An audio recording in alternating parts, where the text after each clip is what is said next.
నమస్కారం ABK news కి స్వాగతం. హెడ్లైన్స్ చూద్దాం. తెలంగాణలో పోలింగ్ సమయం మరో గంట పొడిగింపు.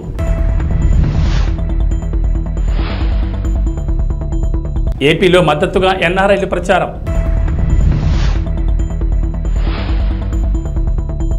ఏపీ తెలంగాణలో 46 డిగ్రీలు దాటిన ఉష్ణోగ్రతలు. ఐపీఎల్లో 7 వికెట్ల తేడాతో చెన్నైపై పంజాబ్ విజయం. ప్రస్తుతం దేశంలో సార్వత్రిక ఎన్నికలు జరుగుతున్నాయి. మొత్తం 7 దశల్లో పోలింగ్ జరుగుతుండగా తెలుగు రాష్ట్రాల్లో 4 విడతల్లో ఎన్నికలు జరగనున్నాయి. మే 13వ తేదీన జరగనున్న తెలంగాణ లోక్సభ ఎన్నికల్లో పోలింగ్ సమయాన్ని కేంద్ర ఎన్నికల సంఘం పెంచింది. ప్రస్తుతం ఏప్రిల్ నెలలోని ఎండలు మండిపోతుండగా మే నెల మధ్య నాటికి ఇవి మరింత పెరగనున్న నేపథ్యంలో ఎన్నికల సంఘం ఈ నిర్ణయం తీసుకుంది. ఇప్పటికే తెలంగాణలో చాలా ప్రాంతాల్లో పగటి ఉష్ణోగ్రతలు 45 డిగ్రీలు 46 డిగ్రీలు దాటిపోయాయి. ఠారెత్తిస్తున్న ఎండల నేపథ్యంలో ఓటు వేసేందుకు ప్రజలు పోలింగ్ బూత్లకు రావడానికి ఆసక్తి చూపరని, ఓటింగ్ శాతం తగ్గుతుందని భావించిన కేంద్ర ఎన్నికల సంఘం పోలింగ్ సమయం వైపుపై కీలక నిర్ణయం తీసుకుంది. అమెరికాలో ఉంటున్న పలువురు ఎన్ఆర్ఐలు ఈసారి జరుగుతున్న అసెంబ్లీ ఎన్నికల్లో ప్రత్యక్షంగానో పరోక్షంగానో తమ ఉనికిని చాటుకునేందుకు ప్రయత్నిస్తున్నారు. ఏపీ రాజకీయాలకు సంబంధించి పలువురు ఎన్ఆర్ఐలు ఇప్పటి వరకు తెరవెనుక పాత్ర పోషించేవారు.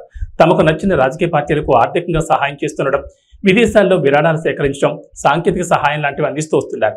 ఈసారి మాత్రం డైరెక్ట్ గా తాము మద్దతిస్తున్న పార్టీల తరపున అసెంబ్లీ బరిలో, లోక్సభ బరిలో నిలిచేందుకు ప్రయత్నిస్తున్నారు. మరోవైపు వైసీపీ, టీడీపీలు కూడా గెలుపుకు ప్రాధాన్యం ఇస్తూ ప్రజల్లోకి దూసుకువెళ్తున్న ఎన్ఆర్ఐలను తమ గెలుపు కోసం ఉపయోగించుకుంటున్నాయి. తెలుగుదేశం పార్టీ ఒక అడుగు ముందుకు వేసి ఇప్పటికే విడుదల చేసిన తొలి జాబితాలో 2 ఎన్ఆర్ఐలకు టికెట్లు ఇస్తున్నట్లు ప్రకటించింది. కాగా వైసీపీ తరపున 4 టికెట్లు ఆశిస్తున్నట్లు వార్త. అలాగే జనసేన నుంచి కూడా ప్రయత్నాలు సాగుతున్నాయి. వార్తలు ఉన్నప్పటికీ ఈ విషయమై స్పష్టత రాలేదు. తెలుగు రాష్ట్రాల్లో భానుడి భగభగలు కొనసాగుతున్నాయి. గతంలో ఎన్నడూ లేని విధంగా రికార్డు ఉష్ణోగ్రతలు నమోదవుతున్నాయి. పలు జిల్లాలు నిప్పుల కొలిమిని తలపిస్తున్నాయి. ఎన్నడూ లేనంతగా రికార్డు స్థాయిలో గరిష్ట ఉష్ణోగ్రతలు నమోదవుతున్నాయి. ఇప్పటికే 46 డిగ్రీలు దాటిన ఉష్ణోగ్రతలు మరో 4 రోజుల్లో 49కి చేరొచ్చని వాతావరణ శాఖ అధికారులు అంచనా వేస్తున్నారు.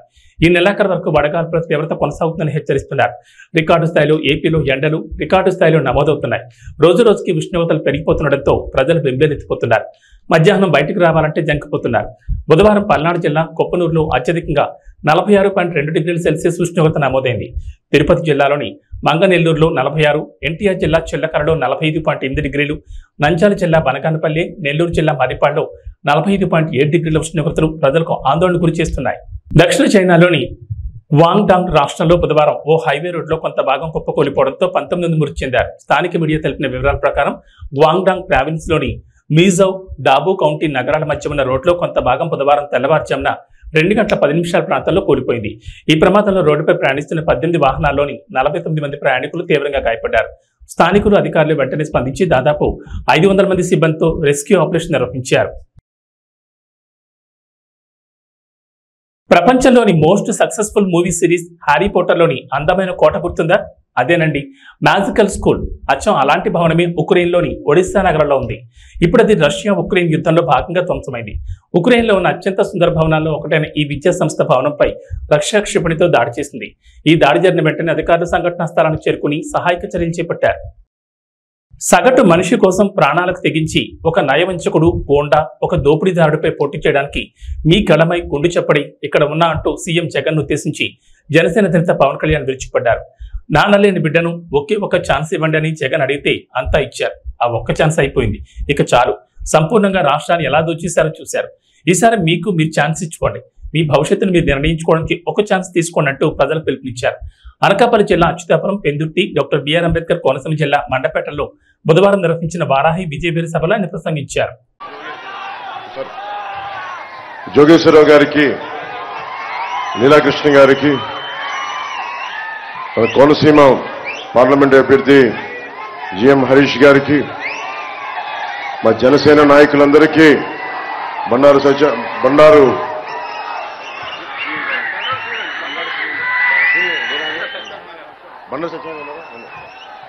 సత్యానంద్ గారి, బండారు శ్రీనివాస్ గారికి, ప్రతి ఒక్కరికి పేరు పేరున నా హృదయపూర్వక నమస్కారాలు. నాకు మండపేట చాలా గుండెలో చాలా పదిలమైన స్థానం. నాకు మండపేట నియోజకవర్గం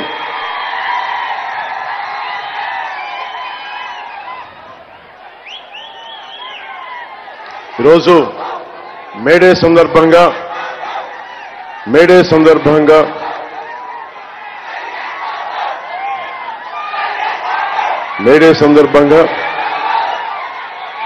కార్మికులకి, భవన నిర్మాణ కార్మికులకి, అసంఘటిత కార్మికులకి, సంఘటిత కార్మికులకి, అన్నం పెట్టే రైతాంగానికి, కష్టపడే ప్రతి ఒక్కరికి మేడే శుభాకాంక్షలు. నివర్ తుఫాన్ నుంచి మొన్న తుఫాన్ల దాకా దాదాపు లక్షల ఎకరాల్లో నష్టం వచ్చిన రైతాంగానికి, గిట్టుబాటు ధర లేని రైతాంగానికి, మద్దతు ధర లేని రైతాంగానికి మీరు పడుతున్న బాధలు నేను 2 సార్లు నన్ను మండపేట రప్పించినాయి. 50 మంది, ముఖ్యంగా మండపేటలో 50 మంది కౌలు రైతులకి తల 1 లక్ష రూపాయల చొప్పున నేను పోయినసారి సభలో ఇచ్చాను. నేను అది మీకు గుర్తు చేస్తా ఉన్నాను. ఈ మేడే సందర్భంగా ఒకటే తెలియజేసుకున్నా, అన్నం పెట్టే రైతు లేకపోతే మనం లేం. మన కోసం ఒళ్ళు వంచి చేసే శ్రామికులకి వాళ్ళు లేకపోతే సమాజం లేదు. మేడే సందర్భంగా నేను వారందరికీ ప్రత్యేక ధన్యవాదాలు తెలుపుకుంటూ, ప్రత్యేక మనకు శుభాకాంక్షలు తెలియజేసుకుంటూ, నాకు ఇష్టమైన కవి శేషేంద్ర గారు చెప్పింది మీకు ఒకసారి గుర్తు చేస్తున్నాను. నేను భూములు ఎందుకు దున్నుతున్నానో తెలియదు, డ్యాములు ఎందుకు కడుతున్నానో తెలియదు, నా బ్రతుకొక సున్నా కానీ నడుస్తున్నా. చెట్టుగా ఉంటే కనీసం ఏడాదికి ఒక వసంతమన్నా దక్కేది. మనిషినై అన్ని వసంతాలు కోల్పోయానని చెప్పి ఒక శ్రామికుడు, ఒక కర్షకుడు కోసం రాసిన ఈ పంక్తులు, ఈ కవితా పంక్తులు నేను మీతో పంచుకున్నాను ఈ మేడే సందర్భంగా. అలాంటి శ్రామికులకి, అలాంటి కర్షకులకి మనకి కొత్త ప్రభుత్వం వస్తుంది, కూటమి ప్రభుత్వం వస్తుంది. జనసేన, టీడీపీ, భారతీయ జనతా పార్టీ కూటమి ప్రభుత్వం వస్తుంది. ఎస్సీజెడ్ ఉన్న ప్రాంతం ఇది. వేలాది మంది కార్మికులు, చాలా మందికి ఉపాధికి కల్పిస్తున్న ఎస్సీజెడ్ ఇది. అనేక పరిశ్రమలు, మీకు కార్మికులందరికీ, ఉత్తరాంధ్ర కర్షకులకి, రైతాంగానికి, ఆ మేడల పైన అక్కడి నుంచి చేతులు ఊపుతున్న భవన నిర్మాణ కార్మికులందరికీ, ప్రతి ఒక్కరికి, కష్టపడే ప్రతి ఒక్కరికి మేడే శుభాకాంక్షలు.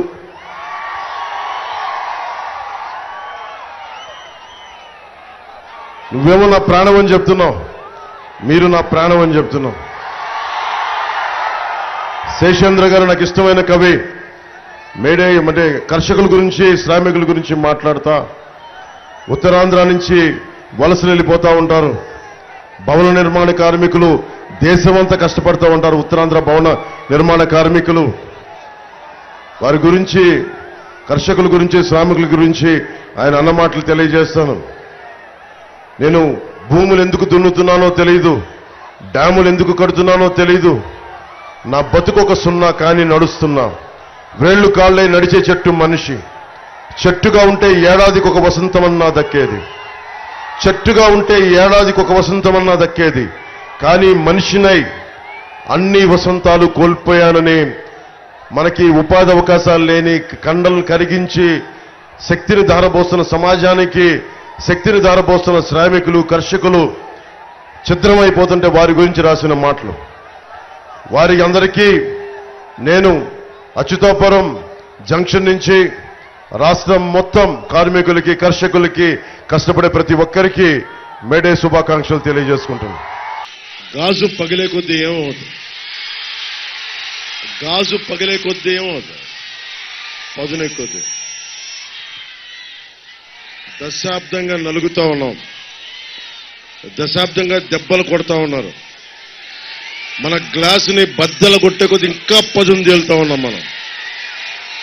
రోజున భయంతో, భయం గుప్పిట్లో ఉన్న ఆంధ్రప్రదేశ్కి, భయం గుప్పిట్లో ఉన్న 5 కోట్ల మంది ప్రజలకి, భయం గుప్పిట్లో ఉన్న అన్ని వర్గాలకి జన సైనికులు, మబ్బుల్లో పరిగెత్తే పిడుగుల్లాంటి జన సైనికులు, మగాళ్ళకి మేమేం తీసిపోం. మేము ఆది పరాశక్తులు అంటూ వచ్చిన మా ఆడపడుచులకి, వీర మహిళలకి, మా యువతులకి మీ అందరికీ మేడే శుభాకాంక్షలు. భవన నిర్మాణ కార్మికులకి, రైతులకి, కష్టంతో పనిచేసే ప్రతి ఒక్కరికి కూడా మేడే శుభాకాంక్షలు. ఈరోజు మేడే కాబట్టి గత 2 సభల్లో చెప్పాను, మీకు కూడా నాకు ఇష్టమైన కవి శేషేంద్ర గారి భావజాలాన్ని పంచుకుంటా ఉన్నాను. ఇది మేడే ఎరుపుకు చిహ్నం, మార్పుకు చిహ్నం, మార్పుకి చిహ్నం, ఇది మార్పుకి గుర్తుది. మీరు ఒకటే గుర్తుపెట్టుకోండి, ఇది 12 రోజులు 11 రోజులు ఉంది, ఇంకంతే, లెస్ దాన్ 2 వీక్స్, 2 వారాల కంటే తక్కువ ఉంది మనకి.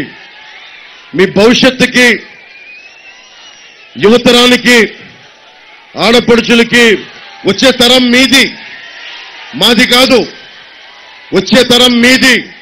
మీ భవిష్యత్తు కోసం అక్కడున్న నువ్వే, ఆ చిన్న బిడ్డ కోసం భుజాల మీద ఎత్తుకున్న ఆ బిడ్డ భవిష్యత్తు కోసం, ఇక్కడున్న మా ఆడపడుచుల భవిష్యత్తు కోసం, మొత్తం ఒక సముద్ర తరంగంలా తెరలుగా ఒక సునామీ వేవ్ లాగా ఉన్న యువతరం కోసం, మార్పు కోసం జనసేన పెట్టాం. భవిష్యత్తు ఎట్లా ఉంది? ఈ రోజున నలిగిపోతున్నాం. ఒక్క ఛాన్స్ అని జగన్ అడిగాడు. ఒక్క ఛాన్స్ ఇచ్చేశారు మీరు, ఇంక చాలు. ఒక్క ఛాన్స్ ఇచ్చేశారు చాలు జగన్కి. ఒక్క ఛాన్స్ ఇస్తే ఏం చెప్పాడు? నేను 2019 ఎన్నికల్లో ఏం చెప్పా? ఈ కొండ మాది, ఈ గుట్ట మాది, కనిపించే ప్రతి స్థలం మాది అని నేను మీ అందరి చెవుల్లో ఇల్లు కట్టుకొని మరి చెప్పా. ఆ రోజు నేను సరదాగా అనుకున్నారు, నా మాట నమ్మలా. ఈరోజు హెలికాప్టర్ మొత్తం తిరుగుతా ఉంటే అంతా ఒకటే చెప్తా ఉన్నారు, మొత్తం ఉత్తరాంధ్ర భూములన్నీ, పెందుర్తి భూములన్నీ, అన్ని భూములు కూడా మొత్తం వైవి సుబ్బారెడ్డి గారు, మిథున్ రెడ్డి గారు, పెద్దిరెడ్డి గారు, అందరూ నాయకులందరూ దీనిని మొత్తం కబ్జాలో పెట్టి వేలాది ఎకరాలు. ఒక తాడి గ్రామాన్ని మరల్చడానికేమో ఎకరాలు లేవు. ఇక్కడ పుట్టారు, ఇక్కడ పెరిగారు, ఇక్కడ కన్నీళ్లు, కష్టాలు. ఇక్కడ వారికి భూమి లేదు, ఇక్కడ వారికి భూమి లేదు. దశాబ్దాలుగా, తరాలుగా పుట్టి పెరుగుతున్న వాళ్ళకి ఇక్కడ భూమి లేదు, స్థలం లేదు, ఎకరాలు లేవు. కానీ మన మీద అధికారం చెలాయించి వీళ్ళకి భూములన్నీ ధనదత్తం చేస్తా ఉంటే మీరందరూ ఏం చేస్తారు? చేతులు కట్టుకొని కూర్చుంటారా? చేతులు కట్టుకొని కూర్చుంటారా? మనకి బాధ్యత లేదా? బాధ్యత ఉందా లేదా మనకి?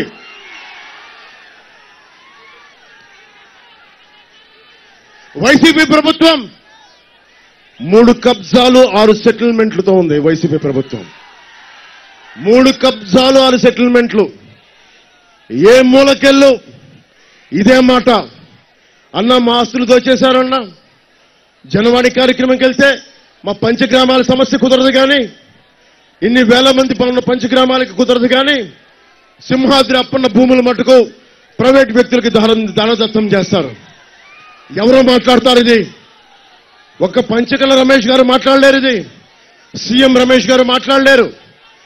మీరు రోడ్ల మీదకొచ్చి చొక్కా పట్టుకొని నిలదీయకపోతే, మార్పు కోసం మీరు ముందుండి నడిపించకపోతే, ఎరుపు జెండాలు ఎన్ని తువ్వాళ్ళు ఎన్ని ఇసిరేసినా ప్రయోజనం లేదు. నిలబడాలి, పోరాటం చెయ్యాలి. వయసుండి ప్రపంచం మన ప్రయోజనం ఏముంది? నేను కూడా అందరిలాగే చేతులు ముడుచుకు ఇంట్లో కూర్చుంటే ప్రయోజనం ఏముంది? నేను డబ్బులు కోట్లు సంపాదించుకొని ఇంట్లో కూర్చుంటే ప్రయోజనం ఏముంది? నిలబడాలి, ధైర్యంగా కూర్చోవాలి, అన్యాయం మీద తిరగబడాలి. మీకు ఉద్యోగాలు ఇవ్వలేదు జగన్, అతనికి ఓటేస్తారా మీరు? ఫీజు రీఎంబర్స్మెంట్ చేయలేదు, మీరు ఓటేస్తారా మీరు? ఉపాధి అవకాశాలు ఇవ్వలేదు, ఓటేస్తారా మీరు? మరి ఏం చేద్దాం? మారుద్దాం, ఈ ప్రభుత్వాన్ని మారుద్దాం, జగన్ని గద్దెదించుదాం, మన కూటమి ప్రభుత్వాన్ని స్థాపిద్దాం. మీ భవిష్యత్తుని, బంగారు భవిష్యత్తుకి బాట వేద్దాం, నిర్మించుకుందాం. గుంటూరు మిరపఘాటు ఎలా ఉంటుందో సత్తా చూపారు. ర్యాలీ అదుర్సని రోడ్ షోలో భారీగా స్వాగతం పలికిన సభకు హాజరైన జనాన్ని చూసి టీడీపీ అధినేత చంద్రబాబు నాయుడు ఇలా స్పందించారు. బుధవారం గుంటూరు హిమనీ సెంటర్లో జరిగిన ప్రజాకాలం బహిరంగ సభలో ఆయన ప్రసంగించారు. గుంటూరు ప్రజల జోష్ చూస్తుంటే వైకాపాకు డిపాజిట్లు కూడా దక్కవని వ్యాఖ్యానించారు.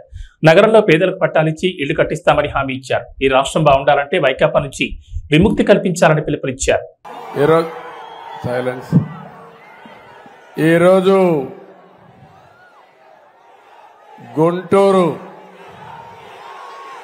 గుంటూరు మిరప ఏంటో, మీ సత్తా ఏంటో చూపించారు, అవునా కాదా అని అడుగుతున్నా.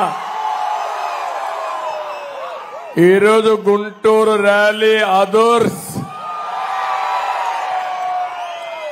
మనుషులు వస్తారు కానీ మీ జోష్ చూస్తే మాత్రం ఇప్పటి కూడా నాకు అర్థం కాలేదు ఎక్కడి నుంచి వచ్చింది ఈ జోష్ అని. తమిళలో 5 సంవత్సరాల్లో మీ అందరూ పడిన బాధలు, మీ ఇబ్బందులు, భవిష్యత్తు మీద ఉండే మీ బెంగ అన్ని కలిపి ఈరోజు పిల్ల జల్లా అందరూ కూడా రోడ్డు మీదకి వచ్చేశారు. నా జీవితంలో ఎప్పుడు చూడలేదు చిన్న పిల్లలు వాళ్ళకి ఎల్లో బట్టలేసి తండ్రి భుజాల మీద ఎక్కించుకొని ఒక జెండా కూడా ఇచ్చి ఊపుతూ చంద్రన్న ఈ బిడ్డల బాధ్యత మీదే అని అన్నప్పుడు ఆ నమ్మకానికి నా జీవితం ధన్యమైపోయింది.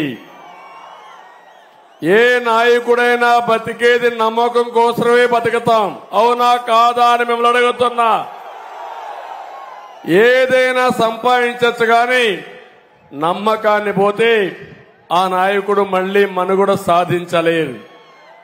యువత చూశాను ఈరోజు మీ యొక్క ఉత్సాహం చూస్తా ఉంటే ఆకాశానికి ఎగురుతున్నారు మీరందరూ.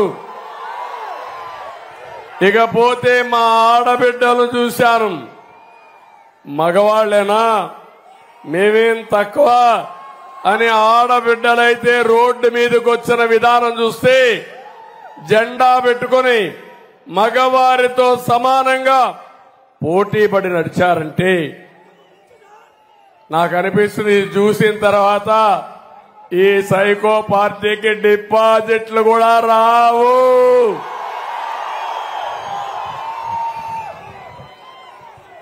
ఒక్క విషయం ఇక్కడంతా మిమ్మల్ని అందరినీ ఒకటే కోరుతున్నా, ఈరోజు మేడే కూడా మీ అందరికీ కష్టజీవులకు అందరికీ మేడే శుభాకాంక్షలు తెలియజేస్తున్నా. ఇంకో పక్క ఇక్కడికి నేను వచ్చింది గుంటూరు కాదు, అమరావతి రాజధానిలో భాగం గుంటూరు. తమిళలో హైదరాబాదు సికింద్రాబాద్ ఉంటే మూడో నగరం సైబరాబాద్ నిర్మాణం చేసి దాని చుట్టూ 165 కిలోమీటర్ల ఔటర్ రింగ్ రోడ్ వేసి గ్రామాలు మున్సిపాలిటీని అనుసంధానం చేసి ఒక మహానగరానికి శ్రీకారం చుట్టాం. ఈ సైకో రాకపోయుంటే, అమరావతి కొనసాగుంటే ఈ గుంటూరు ఎక్కడుండేది తమ్ముళ్ళు అని మిమ్మల్ని అడుగుతున్నా. నేనెప్పుడు కూడా నేను క్రియేట్ చేసిన రికార్డులు నేనే బద్దలు కొట్టాలనే నా సంకల్పం. హైదరాబాద్ లో 163 కిలోమీటర్లు అయితే అమరావతి ఔటర్ రింగ్ రోడ్డు 185 కిలోమీటర్లు. గుంటూరు అవతల వచ్చేది, అటు చిలకలూరుపేటకు వెళ్లేది, అటు విజయవాడ అవతల హనుమాన్ జంక్షన్ కు వచ్చేది. తమ్ముళ్ళు, నా కలలన్నీ దుర్మార్గుడు వచ్చి విధ్వంసం చేశాడు, అది నా బాధ. ఇండియన్ ప్రీమియర్ లీగ్ లో బుధవారం జరిగిన మ్యాచ్ లో పంజాబ్ స్పిన్నర్లు రాహుల్ చాహర్, హర్ప్రీత్ బ్రార్ లో చెన్నై సూపర్ కింగ్స్ బ్యాటింగ్ ను 7 వికెట్ల తేడాతో గెలుపొందారు. కెప్టెన్ రుతురాజ్ గైక్వాడ్ 10 గేమ్లలో తన 9వ టాస్ ఓడిపోయి పంజాబ్ ఫీల్డింగ్ ఎంచుకున్న తర్వాత చాహర్ మరియు బ్రార్ ఒక బౌండరీని వదిలేయలేదు. మరియు వారి 8 ఓవర్లలో కేవలం 33 పరుగులకు 4 వికెట్లు పడగొట్టి చెన్నైని 162 పరుగులకి 7 వికెట్కి పరిమితం చేశారు. ఓడిపోయినప్పటికీ చెన్నై, సన్ రైజర్స్ హైదరాబాద్ మరియు ఢిల్లీ క్యాపిటల్స్ కంటే మెరుగైన నెట్ రన్ రేట్తో 10 పాయింట్లతో నెంబర్ 4 స్థానంలో నిలిచింది. పంజాబ్ 8 పాయింట్లతో 7వ స్థానంలో ఉంది.